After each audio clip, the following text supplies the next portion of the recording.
Assalamualaikum warahmatullahi wabarakatuh. Alhamdulillahi wa kafa. Assalatu wassalamu ala nabiyil mustafa wa ala alihi wa sahbihi ahli sidqi wal wafa. Asyhadu an la ilaha illallah wahdahu la syarika lah wa asyhadu anna Muhammadan abduhu wa rasuluhu la nabiyya ba'da. Qala Allah Ta'ala fi kitabihil karim, a'udzu billahi minasyaitonir rajim. Ya ayyuhalladzina amanu taqullaha haqqa tuqatih wa la tamutunna illa wa antum muslimun. Amma ba'du.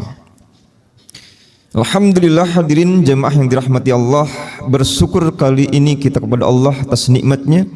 Teriring salawat dan salam tercurah ke hadirat junjungan Nabi kita Nabi Muhammad sallallahu alaihi wasallam. Sebagai landasan dari kajian kita di malam yang ke-23 ini, kami sampaikan kalam Ibnu Qayyim Az-Jauziyah beristifadah dengan kalimat tersebut. Istifadah artinya mengambil faedah atau mengambil manfaat.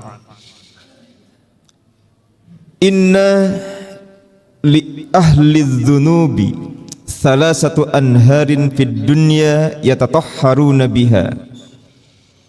Sesungguhnya bagi seorang pendosa akan disediakan baginya 3 sungai di dunia, yang dengan sungai itu dia akan membersihkan dirinya. Ahlul dzunub, pendosa, tak usah tunjuk jari siapa dia, kitalah pendosa itu. Harus introspeksi, harus sadar diri, karena memang di antara bentang jalan yang Allah bentangkan di hadapan kita, ada di antaranya jalan dosa. Fa'alhamaha fujuraha wa taqwaha. Jalan fujur yang juga menjadi mungkin tabiat kita, yaitu al-insan mahalul khata wa nisyan. Manusia tempat salah, manusia tempat keliru, manusia memang sering lupa dan alpa. Maka oleh karenanya dosa kita bahkan digambarkan terkadang sepenuh langit, seluas isi bumi. Ya ibadi, law balagat dzunubaka ananas samai wal ard. Wahai hambaku, kata Allah dalam hadis qudsi ini, seandainya dosamu meliputi langit dan bumi, bumi tak terkira luasnya. Pisangan baru saja tidak semua gang bisa kita susuri, apalagi satu isi bumi, terlebih luasnya langit yang tak terperi. Dan itu semua bisa jadi dosa kita, karena memang pertama kita tidak dimaksum. Kita tidak seperti para nabi dan rasul yang dijaga. Kita punya potensi melakukan dosa bahkan setiap hari. Mungkin bangun tidur kita pun sudah melakukan dosa. Saat terbangun suudzon sama orang lain yang teringat di pikiran kita. Bahkan jangankan maksiat kita isinya dosa, salat kita mungkin isinya dosa. Perhatikan sekali lagi, jangankan maksiat kita yang isinya dosa, bisa jadi salat kita ternyata adalah dosa. Kenapa? Isyarat itu ada. Fawailul lil musallin. Itu menunjukkan betapa ada orang yang dengan sholatnya diancam api neraka. Atau ketika kemudian Rasul sallallahu alaihi wasallam sambil menunjuk orang yang sedang sholat, ara'aitum hadza, kau saksikan orang ini, in mata ala hadza, jika solatnya masih seperti itu. Solat apa itu? Solat secepat kilat, bagai burung gagak matuk darah, kayak kereta uus. In mata ala hadza, jika seorang seperti dia mati tidak berubah solatnya, masih sekedar menggugurkan kewajiban, tak pernah memperhatikan khusyuk dan tumakninah, mata ala millah ghair millah Muhammadin sallallahu alaihi wasallam, matinya bukan di atas ajaran Rasul Muhammad sallallahu alaihi wasallam. Wal iyad billah. Salat tapi matinya bukan di atas ajaran Rasulullah. Kenapa? Karena potensi dosa ternyata ada khata di dalam salat kita.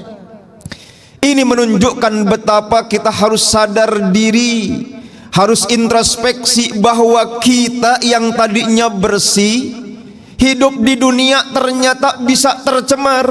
Kullu mauludin yuladu alal fitrah, lahir memang suci, tapi abawah, lingkungan, terutama keluarga, yuhawidanihi au yunasiranihi au yumajisanihi, yang bisa mengubah karakter kita sehingga akhirnya penuh dengan dosa bagaikan Yahudi, Nasrani atau Majusi.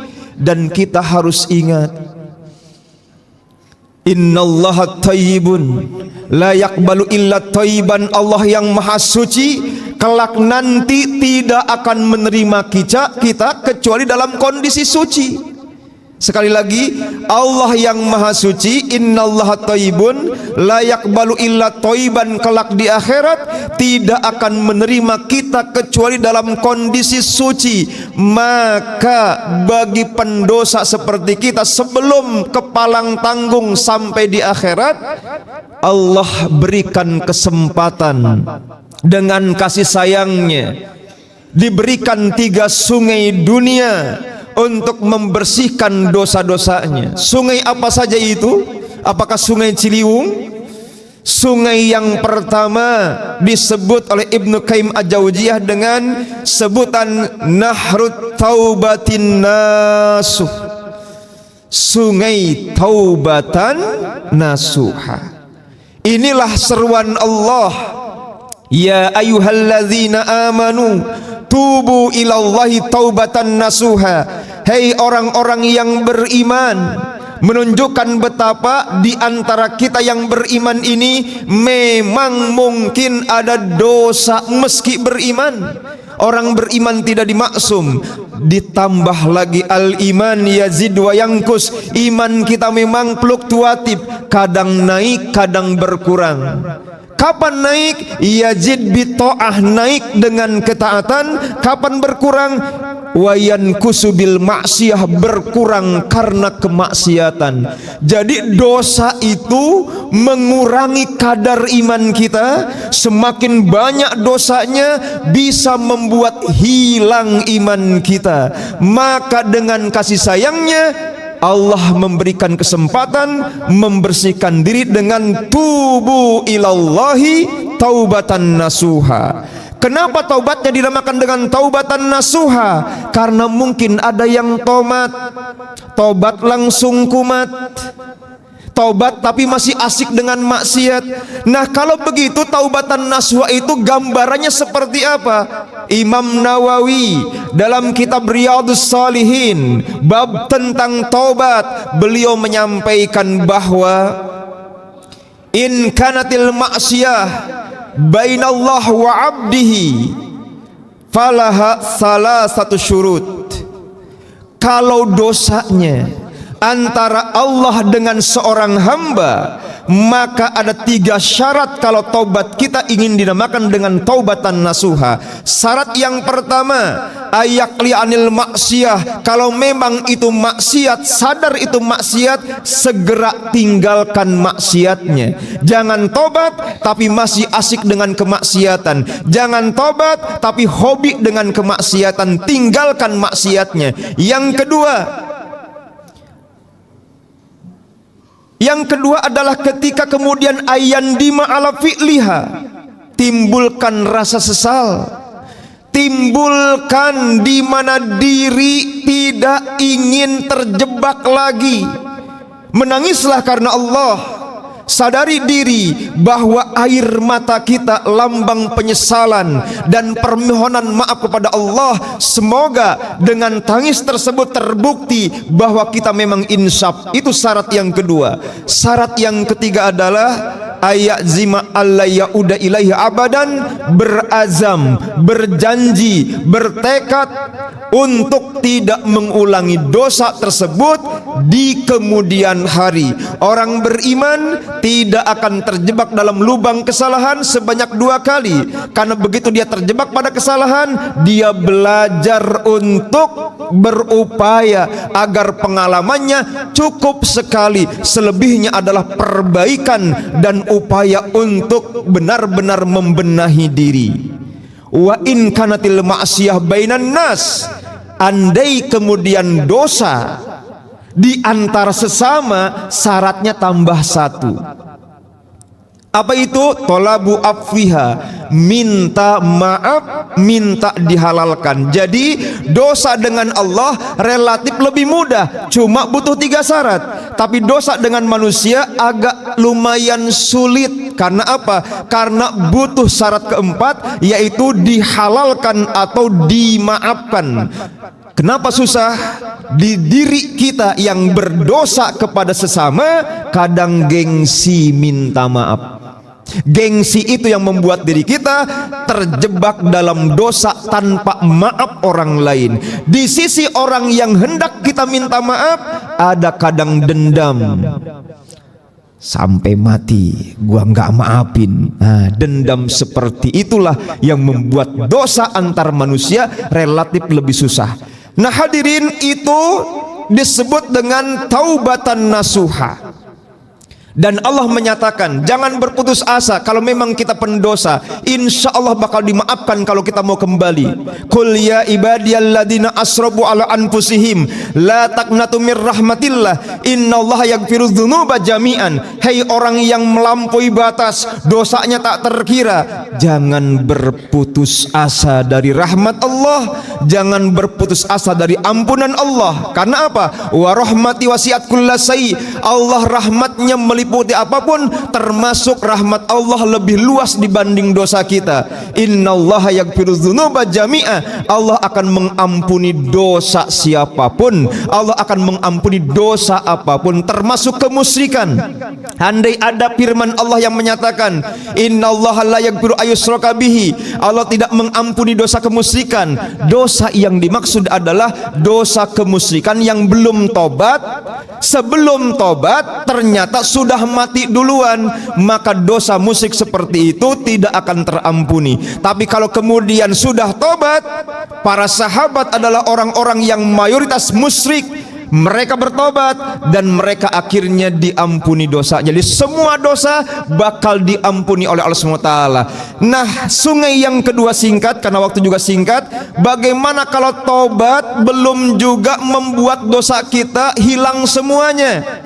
Dan Allah sayang sama kita, diberi kesempatan, namanya sungai yang disebut dengan Nahrul Hasanat, sungai kebaikan. Sungai kebaikan ini adalah sabda Nabi yang berbunyi ittaqillah haitsuma kunta wa atbi sayyi'atal hasanah tamhuha. Bertakwalah kepada Allah di mana saja kamu berada. Jangan bertakwa nunggu tua, jangan bertakwa nunggu pensiun, jangan bertakwa nunggu di Mekah sana kalau umroh. Bertakwa sekarang. Bertakwa harus kapan saja, di mana saja, karena kita nggak ngerti umur kita. Ikuti kejelekan dengan kebaikan, maka kebaikan akan menghapuskan kejelekan. Artinya apa? Pagi berbuat salah, iringi dengan duha. Di waktu duha berbuat salah, iringi dengan sedekah, maka semua kebaikan kita bisa menghapuskan dosa-dosa kita. Rasul bersabda, as-salawatul khams wal jumu'ah ilal jumu'ah war ramadan ila ramadan mukaffirat lima bainahuna idza ijtanibatil kabair. Antar satu solat dengan solat berikutnya akan menghapuskan dosa di antara keduanya. Antar Jumat dengan Jumat menghapuskan dosa di antara keduanya. Ramadan ketemu dengan Ramadan, dosa 1 tahun dihapus oleh Ramadan kita hari ini sepanjang menjauhi dosa besar. Jadi catatannya adalah dosa kecil yang bakal diampuni oleh kebaikan kita dan sepanjang kita tidak melakukan dosa besar. Yang ketiga, sungai yang terakhir, seandainya tobat ditunggu kagak dateng, kebaikan dinanti kagak juga banyak kebaikannya, masih males-malesan kita berbuat baik, tapi Allah sayang sama kita, disediakan sungai ketiga namanya Nahrul Masaib, sungai musibah. Masaib jamak dari musibah, artinya apa? Seandainya musibah bertubi-tubi menimpa kita dan bangsa kita, jangan-jangan kebanyakan dosa. Maka siapapun yang tidak ingin dosanya berimplikasi pada kesulitan hidup, maka dia harus membuka taubatan nasuha sebagai solusi dan memperbanyak amal soleh untuk menghindarkan musibah. Karena Rasul bersabda, idza aradallah bi abdihil khair ajjalalahu bil uqubah. Seandainya Allah hendak memberikan kebaikan kepada seorang hamba, maka disegerakan dosanya dengan sanksi dunia, disegerakan dosanya dengan hukuman dunia. Berarti hukuman dunia berupa musibah, walaupun kita tidak menginginkan, tapi dia punya fungsi membersihkan dosa. Tapi masa sih kita harus bersih lalu kemudian disiksa dengan musibah Allah? Maka oleh sebab itu, untuk menghindarkan musibah walaupun dia mencuci dosa kita, buka taubatan nasuha dan perbanyak amal soleh. Mudah-mudahan bermanfaat. Mudah-mudahan Ramadan kita menggugurkan dosa-dosa kita, saum kita siamal muttaqin, dan malam qadar kita terima sebagai sebuah anugerah berkah dari Allah. Insyaallah mudah-mudahan Ramadan kita selamat, kita menjadi hamba yang dimasukkan dalam surganya. Hadirin yang dirahmati semua taala, demikian dari kami. Yang salah datang dari kami pribadi, yang benar datang dari Allah, dan kami mohon maaf tidak bisa menyertai dalam sholat tarawih ini karena kami dapat tugas untuk i'tikaf di Bogor sana. Jadi dengan ini kami permisi. Subhanakallahumma bihamdika asyhadu an la ilaha illa anta astaghfiruka wa atubu ilaik. Walhamdulillahirabbil alamin wa lakum minkum. Wassalamualaikum warahmatullahi wabarakatuh.